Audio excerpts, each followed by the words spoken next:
মুরব্বী ও আইয়া পড়ছো তো, আস্তে আস্তে আস্তে, ঠিক আছে, বৈশা যাবে ইনশাল্লাহ। সবাই কোন আমিন। এক মুরব্বী ডাক দিয়া যেই কারবার ঘটছে, যাই হোক আল্লাহ কবুল করুক, সবাই কোন আমিন। তো এই উনি দিলেন একটা, ওনার ছেলে দিছে একটা, তাইলে আগে হইলো একটা, এখন হইলো দুইটা, এরপরে একটা, হয়ে গেছে 4টা। মারহাবা বলবেন না? আল্লাহ কবুল করো, মঞ্জুর করো। বড় আশা করি হাজারো জনতার মাঝে আমি মাত্র 15টা গ্রিল চেয়েছি তোমার নবীর ঘর মাদ্রাসার জন্যে।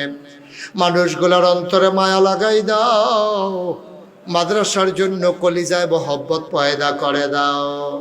4টা গ্রিল হয়ে গেছে গো মাওলা, আর 11টা লোক আমারে মিলাইয়া দাও। 5 নাম্বার একটা গ্রিল কে ছোলাপ দিয়ে দাঁড়াও। মায়ের নামে দেবা, বাবার নামে দেবা, কপাল খুলে যাবে রে ভাই। এই মা তোমার জন্য কম করে নাই।